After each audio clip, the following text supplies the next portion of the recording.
পশ্চিমবঙ্গ রাজ্য কৃষাণ ক্ষেত মজদুর সাংগঠনিক তৃণমূল কংগ্রেসের দক্ষিণবঙ্গ জেলা সম্মেলন ও বিজয়া সম্মেলন অনুষ্ঠিত হলো বাঁকুড়ার ছাতনা অডিটোরিয়াম হলে।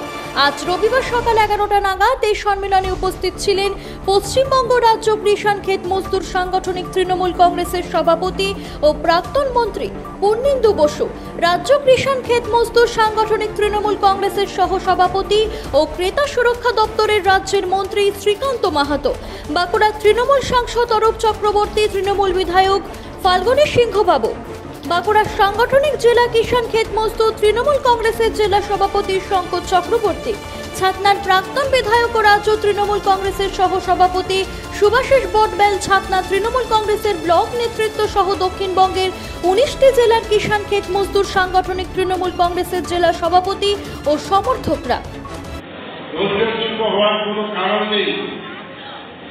কারণ আপনার কাছে একটা সামনে বড় লড়াই, সেই লড়াই আমাদের জিততে হবে।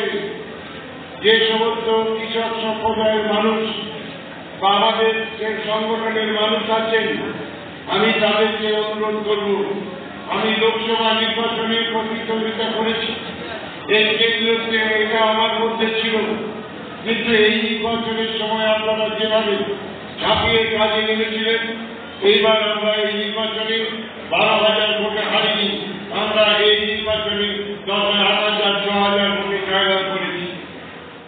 এখন আর মনে না, বামফ্রন্টের আমলে, কংগ্রেসের আমলে বহু মানুষ অনাহারে মারা গেল। আজকে দেখুন আমাদের দেশে কি অবস্থা, নরেন্দ্র মোদী রাজ্য দেশ চালাচ্ছে।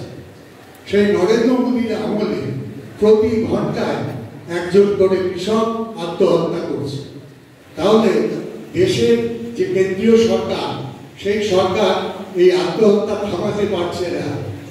নরেন্দ্র মোদীর আমলে শতকরা 42% এই আত্মহত্যার ঘটনা 14 বছর ওদের 13 বছরে বেড়ে গেছে, 11 বছর ওদের পূর্ণ। আজকে আমাদের পশ্চিমবঙ্গ রাজ্য কিষাণ ক্ষেত মজদুর কংগ্রেসের আমাদের যে দক্ষিণবঙ্গের জেলাগুলি আছে 19টা সাংগঠনিক জেলা, তাদের একটা বিজয়া সম্মেলন অনুষ্ঠিত হলো এবং আমাদের রাজ্য কমিটির একটা মিটিং হয়েছিল। সেই মিটিংয়ে আমাদের রাজ্য সভাপতি পূর্ণেন্দুদার নির্দেশ দিয়েছিলেন, তার নির্দেশ মতোই আজকে আমাদের এই মিটিংটা আমাদের ছাতনা অডিটোরিয়াম হলে অনুষ্ঠিত হলো। এখানে আমাদের 19টা সাংগঠনিক জেলার যারা জেলা কমিটির সদস্য আছেন তারা সব উপস্থিত হয়েছিলেন। এই নিয়ে আমাদের বিজয়া সম্মেলনও